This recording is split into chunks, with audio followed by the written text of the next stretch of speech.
Hi friends, అందరికీ good morning. Welcome to our channel Sri Padma talks. ఈరోజు ఎటో వెళ్ళిపోయింది మనసు సీరియల్ ఎపిసోడ్ చాలా ఇంట్రెస్టింగ్గా ఉంది ఫ్రెండ్స్. ఇక వీడియోలోకి వెళ్ళిపోదాం. నిన్నటి సీరియల్ కంటిన్యూషన్ ఫ్రెండ్స్. అంటే నందిని హారిక మాట్లాడుకుంటుంటారు. నందిని అంటది ఇలాగా, ఏంటి నేను అతన్ని ఎంత ఇష్టపడుతున్నానో, తనని ఎంత ప్రేమిస్తున్నానో, నా ప్రేమని ఏంటి సీతాకాంత్ అర్థం చేసుకోవట్లేదు, తనకిష్టం లేని పెళ్ళిని చేసుకున్న రామలక్ష్మి మీదే అంత శ్రద్ధ చూపిస్తున్నాను, నా మీద ఎందుకు శ్రద్ధ చూపించట్లేదో నాకు అర్థం అవ్వట్లేదు అని నందిని అంటుంటుంది. అప్పుడు హారిక అంటది, లేదు నందిని, రామలక్ష్మి అంటే సీతాకాంత్కి చాలా ఇష్టం. తన భార్య రామలక్ష్మి మీద చూపిస్తున్న ప్రేమ అయితే నిజమే, ఎందుకంటే తన మాటల్లోనే తెలుస్తుంది రామలక్ష్మి అంటే ఎంత ఇష్టమో అని హారిక అంటది. సరే, ఇప్పుడు నేను యాక్సిడెంట్ చేసి వాళ్ళ ఆవిడని నేను చంపి అతనికి దగ్గర అవ్వాలి అని అనుకుంటున్నానని నా మీద నింద వేశాడు. ఇప్పుడు నేను ఆ యాక్సిడెంట్ చెయ్యలేదు అని చెప్పి నేను సాక్ష్యాలతోటి నిరూపించి అప్పుడు నేనేంటో తెలియచేస్తాను అని నందిని అంటది. కట్ చేస్తే అక్కడ రామలక్ష్మి బెడ్ మీద లేచి కూర్చొని ఆలోచిస్తుంటుంది. అంటే తన గతం గుర్తు చేసుకుంటుంటుంది. తన యాక్సిడెంట్ చేసే సీను, అలాగే తన అత్తగారితో నువ్వు తల్లివేనా, నీ కొడుకుని చంపాలి అని అనుకుంటున్నావు, నీకు అసలు బుద్ధి ఉందా అనే మాటలు గుర్తు తెచ్చుకుంటుంది. ఈ లోపు అనుకుంటుంది అనమాట రామలక్ష్మి, అవును మా అత్త కళ్ళల్లో చూస్తే ఈ యాక్సిడెంట్ తను చేయించేటట్టు తను చేసినట్టు కనిపించటం లేదు.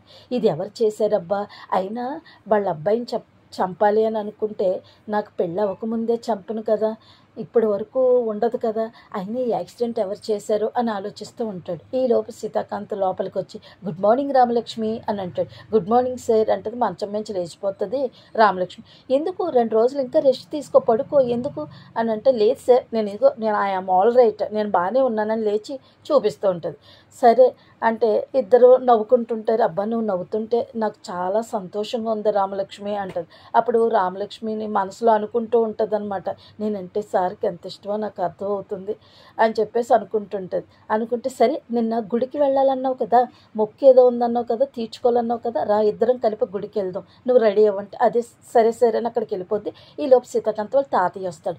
ఏంటి సీత, ఏంటి నేను విన్నది నిజమేనా, ఏది రామలక్ష్మికి యాక్సిడెంట్ అయిందా అంట, అది ఎలాగైందిరా అని అడుగుతాడు సీతాకాంత్ వాళ్ళ తాతయ్య.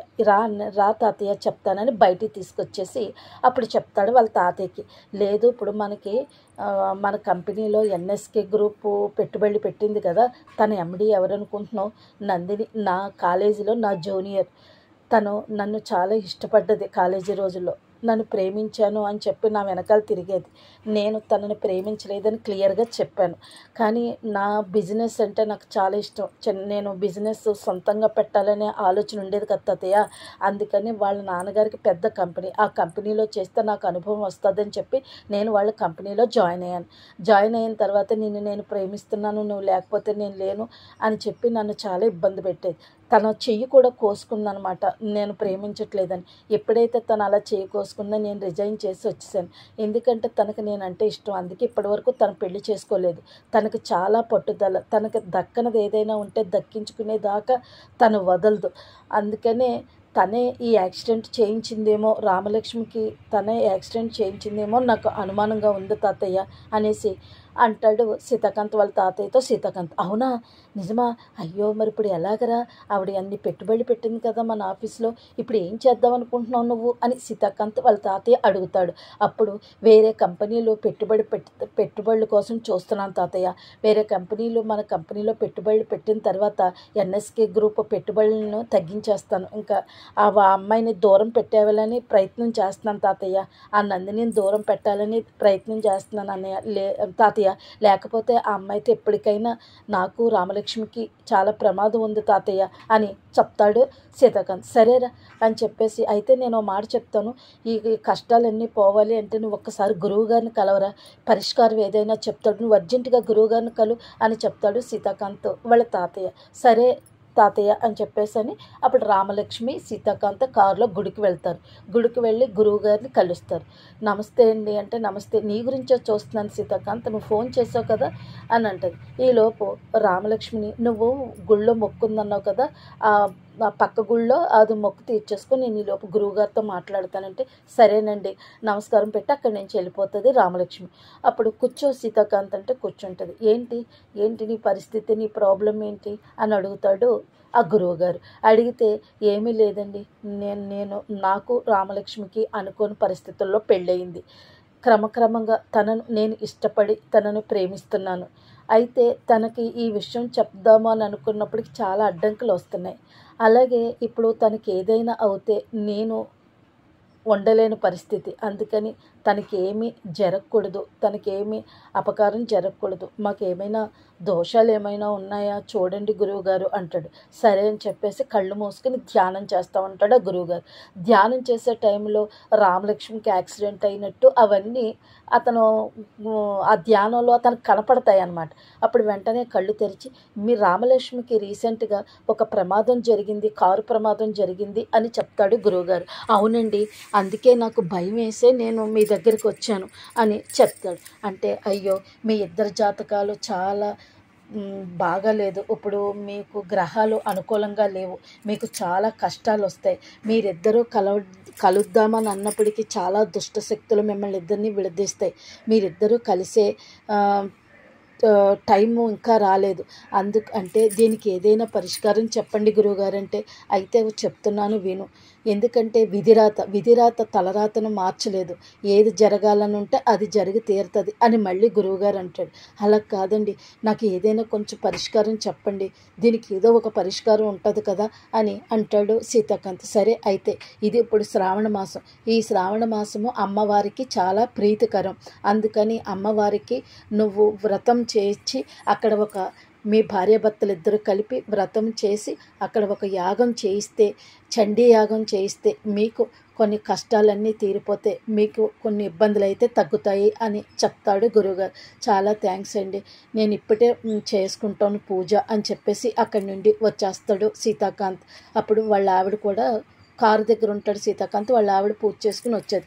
ఏమన్నారండి గురువుగారు అని అంటే, ఏమీ లేదు రామలక్ష్మి, మన ఇద్దరి జాతకాల రీత్యా కొంత బాగా లేదట గ్రహాలు, అందుకనే మనవల్ని శ్రావణ మాసంలో అమ్మవారికి పూజ చేసి ఇంట్లో యాగం చేయమని చెప్పారు, చెప్తే కొన్ని కష్టాలన్నీ తీరుతాయని చెప్పారు గురువుగారు.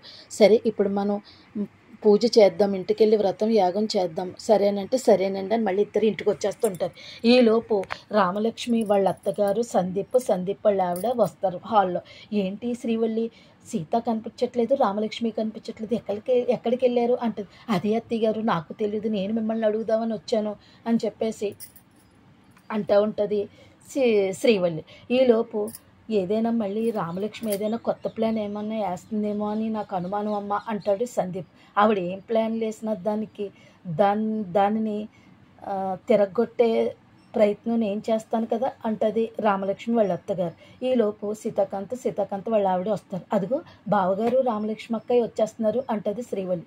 ఈలో ఫోన్ మాట్లాడుకుంటూ సీతాకాంత్ వాళ్ళ తాతయ్య అక్కడికి వస్తారు. మొత్తం అందరు ఫ్యామిలీ మెంబర్స్ అంతా హాల్లో కలుస్తారు. అప్పుడు ఏంటి నాన్న ఎక్కడికి వెళ్ళావు అని అడుగుతుంది సీతాకాంత్ వాళ్ళ అమ్మ. అప్పుడు అవునరా ఎక్కడికి వెళ్ళావు, ఏంటి రామలక్ష్మి చక్కపో తీసుకెళ్ళావా, డాక్టర్ గారి దగ్గర తీసుకెళ్ళావా, ఏమన్నారు డాక్టర్ గారు అంటాడు సీతాకాంత్ వాళ్ళ తాతయ్య. లేదు తాతయ్య, నేను గుడికి వెళ్ళాము, అంటే చిన్న మొక్కు ఉంది రామలక్ష్మికి, అంటే మొక్కు తీర్చి గురువుగారిని కలిసి వస్తున్నాము అని చెప్తాడు. అవునా, గురువుగారు ఏం చెప్పారు గురువుగారు అని అంటాడు సీతాకాంత్ వాళ్ళ తాతయ్య. నేను గురువుగారికి చెప్పిన విషయాలు చెప్తే అమ్మ టెన్షన్ పడుతుందేమో అనుకుని దాన్ని మార్చి చెప్తాడు. ఏమీ లేదు తాతయ్య, ఇంట్లో శ్రావణ మాసం పూజ చేసుకుని యాగం చేసుకుంటే మనకుండే కష్టాలు తీరిపోతాయని గురువుగారు చెప్పారు, అది పూజ చేద్దామని అని చెప్పేసి అంటాడు. సరేరా, అయితే పూజకి ఏం కావాలో నువ్వు చెప్తే నేను అవన్నీ అరేంజ్ చేసేస్తాను, పూజా వస్తువులన్నీ అరేంజ్ చేసేస్తాను అంటాడు సీతాకాంత్ వాళ్ళ తాతయ్య.